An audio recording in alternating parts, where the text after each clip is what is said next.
ओम शांति। 2 मई 2025। आज की मुरली का सार। मीठे बच्चे, एकांत में बैठ अपने साथ बातें करो। हम अविनाशी आत्मा हैं, बाप से सुनते हैं। ये प्रैक्टिस करो। मीठे बच्चे, एकांत में बैठ अपने साथ बातें करो। हम अविनाशी आत्मा हैं, बाप से सुनते हैं। ये प्रैक्टिस करो।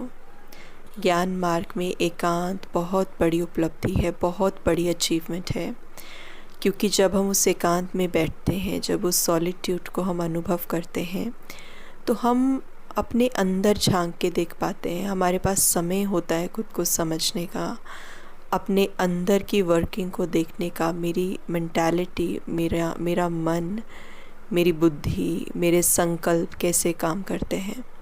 तो इसीलिए एकांत में बैठकर बाबा ने कहा अपने साथ बातें करो। और एकांत एक ऐसा समय होता है जहाँ पर हम अपने भीतर कोई भी नई विचारधारा, कोई नया belief, we can basically think about it, सोच सकते हैं, उसको अपने अंदर इंस्टिल कर सकते हैं, अपने अंदर डाल सकते हैं। तो इसीलिए बाबा ने कहा कि ये एकांत की प्रैक्टिस करो। तो एकांत बहुत ज़रूरी है। प्रश्न है, जो बच्चे याद में अलबेले हैं उनके मुख से कौन से बोल निकलते हैं? जो बच्चे याद में अलबेले हैं उनके मुख से कौन से बोल निकलते हैं? उत्तर, वो कहते हैं हम शिव बाबा के बच्चे हैं ही, याद में हैं ही, लेकिन बाबा कहते वो सब गपोड़े हैं, अलबेलापन है, इसमें तो पुरुषार्थ करना है। सवेरे उठ अपने को आत्मा समझ बैठ जाना है, रूरिहान करनी है। आत्मा ही बातचीत करती है। अभी तुम देही अभिमानी बनते हो। देही अभिमानी बच्चे ही याद का चार्ट रखेंगे, सिर्फ ज्ञान की लबार नहीं लगाएंगे। तो इसलिए बाबा ने कहा कि जो बच्चे याद में अलबेले हैं वो क्या बोलते हैं? तो बाबा ने कहा, वो कहते हैं हम तो याद में ही हैं, हमें तो ज्ञान पता ही है, हम तो ये जानते ही हैं, इसमें मुश्किल ही क्या है। लेकिन जब हम उनके व्यवहार को देखते हैं तो टोटली अलग बिहेवियर नज़र आता है। तो इसीलिए बाबा ने कहा सब गपोड़े हैं, इसमें मेहनत करनी है, पुरुषार्थ करना है। जैसे सार में बाबा ने कहा एकांत की बात, उसी तरह बाबा ने कहा कि अपने आप को आत्मा समझना ये बहुत ज़रूरी है। और ये एक ऐसा बिलीफ है जो मुश्किल हो जाता है जब हम चलते फिरते एकदम से इसको प्रैक्टिस में लाएं। तो इसीलिए जैसे बाबा ने कहा सवेरे सवेरे उठकर अगर ये हमारे अभ्यास में है तो उससे हमें बहुत ज़्यादा हेल्प मिल जाती है कि थ्रू आउट द डे हम चलते फिरते भी वो याद रख सकते हैं। लेकिन अगर हम वो विचारधाराओं को एक तरीके से रिवाइज़ नहीं करते हैं, इट्स लाइक कि जब हमारा एग्ज़ाम होता है तो हम वैसे तो नॉर्मली जब हम जाते हैं तो हम क्लास में सब कुछ पढ़ते हैं, सारी चीज़ें करते हैं, रोज़ देखते हैं उन चीज़ों को। लेकिन जब हम एक स्पेसिफ़िक बैठ के उन चीज़ों को याद करते हैं, अपनी बुद्धि में डालते हैं, उनके ऊपर चर्न करते हैं, सोचते हैं, तो वो चीज़ें इस तरीके से हमारी बुद्धि के अंदर फिट हो जाती हैं कि वो लंबा समय तक हमारी बुद्धि का, हमारी मेमोरी का एक पार्ट बन जाती हैं। तो इसीलिए जो बाबा ने कहा सवेरे उठकर बैठना, या जो बाबा हमें अलग से बैठने के लिए भी बोलते, तो उसका मतलब यही है उस प्रैक्टिस का कि हमारी बुद्धि का, हमारी मेमोरी का ये बिलीफ एक पक्का पार्ट बन जाए कि मैं आत्मा हूँ। तो बाकी हमें जैसे भी सहज लगता है, लेकिन at the end of the day हमारा पुरुषार्थ यही है कि हम कन्विंस हो जाएं कि मैं आत्मा हूँ। तो इसीलिए बाबा ने कहा याद का चार्ट बहुत ज़रूरी है। धारणा के लिए मुख्य सार। पहला पॉइंट, ज्ञान सुनाने के साथ साथ योग में भी रहना है, अच्छे मैनर्स धारण करने हैं, बहुत मीठा बनना है, मुख से कभी पत्थर नहीं निकालने हैं। तो ज्ञान तो है, लेकिन बाबा ने कहा योग, क्योंकि योग माना जब हमारी याद पक्की हो जाती है, जब हमारे अंदर वो विचारधाराएं बैठ जाती हैं कि हाँ मैं हूँ आत्मा, तो ऑटोमेटिकली उससे क्या होता है, हमारा मैनर सुधरने लग जाएगा, हमारे व्यवहार में चेंज आने शुरू हो जाएगा और पर्सनालिटी विल स्टार्ट चेंजिंग। धीरे धीरे बदलाव होने शुरू हो जाएगा। तो इसीलिए बाबा ने कहा कि मीठा बनना है, मुख से कभी पत्थर नहीं निकालने। लेकिन ये कब होगा? जब वो अंदर पावर, उस विचारधारा की जब वो पावर अंदर जनरेट होगी।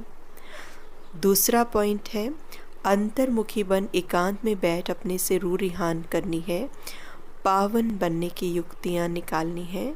सवेरे सवेरे उठकर बाप को बड़े प्यार से याद करना है।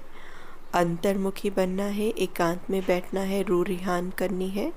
और बाबा कहते पावन बनने के लिए सोचना है कि मैं क्या करूं। सवेरे उठकर बड़े प्यार से बाबा को याद करना है। वरदान है वायरलेस, एक सेकेंड, वरदान है वायरलेस सेट द्वारा विनाश काल में अंतिम डायरेक्शंस को कैच करने वाले वॉइसलेस भव। वायरलेस सेट द्वारा विनाश काल में अंतिम डायरेक्शंस को कैच करने वाले वॉइसलेस भव। विनाश के समय अंतिम डायरेक्शंस को कैच करने के लिए वॉइसलेस बुद्धि चाहिए। वॉइसलेस माना जिसमें वॉइसेस ना हो, विकार ना हो। जैसे वे लोग वायरलेस सेट द्वारा एक दूसरे तक आवाज़ पहुंचाते हैं, यहाँ है वॉइसलेस की वायरलेस। इस वायरलेस द्वारा आपको आवाज़ आएगा कि अब सेफ स्थान पर पहुंच जाओ।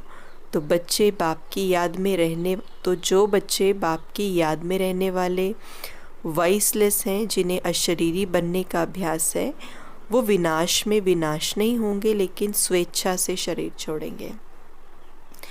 वॉइसलेस बुद्धि, जब बुद्धि के भीतर विकार नहीं होते हैं तो उस बुद्धि की एफिशिएंसी बहुत बढ़ जाती है।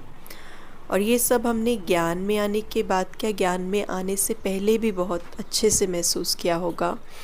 when we are in peace, when we are more calm, then we are more productive, then we are able to think। हम सोच पाते हैं, हम डिसाइड कर पाते हैं, निर्णय ले पाते हैं।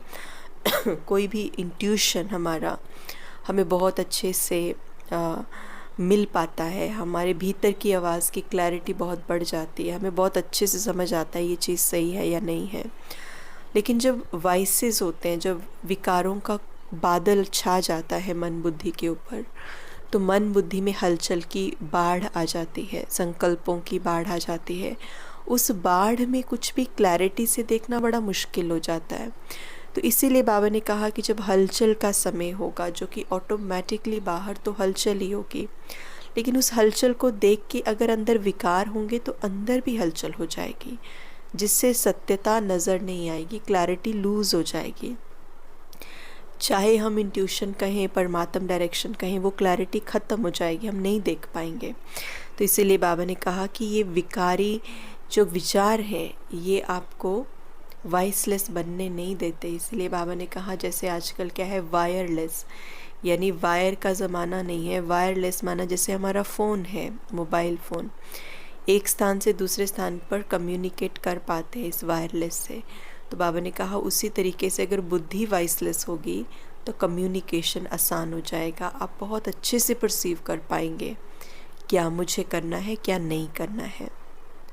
योग को किनारे कर कर्म में बिजी हो जाना, यही अलबेलापन है। योग को किनारे कर कर्म में बिजी हो जाना, यही अलबेलापन है। विच मीन्स हमें ऐसा लगता है कि योग इज़ डिफरेंट एंड कर्म इज़ डिफरेंट, बट ऐसा नहीं है। व्हेन वी टॉक अबाउट कर्म योगी स्टेट, तो हम कर्म भी कर रहे हैं। आप मानिए नॉर्मली जब हम कोई कर्म करते हैं, मानिए बर्तन साफ़ कर रहे हैं या मानिए ऑफिस में कोई काम कर रहे हैं जिसमें हम ज़्यादा बुद्धि नहीं लगा रहे, तो उस कर्म को करते हुए भी मैं कुछ तो सोच रही हूँ, आई एम थिंकिंग समथिंग, कुछ तो मेरे अंदर विचार चल रहे हैं, घर के चल रहे हैं, बॉस के चल रहे हैं, कलीग्स के चल रहे हैं, तो देयर आर सम थॉट्स। तो उस समय कोई तो मेरी याद बनी हुई है ना। तो बाबा ने कहा कि इस कर्म के अंदर बस इस याद को चेंज कर दो। ये आत्मिक स्थिति वाली याद होनी चाहिए, ये परमात्म स्मृति वाली याद होनी चाहिए, ये ज्ञान की स्मृति वाली याद होनी चाहिए, ये तुम्हारे ओरिजिनल स्वरूप वाली स्मृति की याद होनी चाहिए। मैं कौन हूँ, मुझे क्या करना है। तो बस उस कर्म में जो मेरी अब तक याद चल रही है वो याद का स्वरूप बदल जाए। तो इसीलिए बाबा ने कहा लेकिन कई बार हम बच्चे समझते हैं कि कर्म अलग है, उसमें तो वही कॉन्शियसनेस से काम करना पड़ता है ना, याद में अलग से बैठ जाएंगे। तो एक तरफ जब बैठ रहे हैं तो मैं आत्मा आत्मा आत्मा, और जैसे ही कर्म में आ रहे हैं तो मैं शरीर, मैं ये पोजीशन, मैं ये रिश्ता, तो उस कर्म में तो याद मेरी अलग बन गई। तो इसीलिए बाबा ने कहा कि ऐसे ना सोचो कि योग को किनारे कर देंगे और कर्म में बिजी हो जाएंगे। ये अलबेलापन है, अव्यक्त इशारे।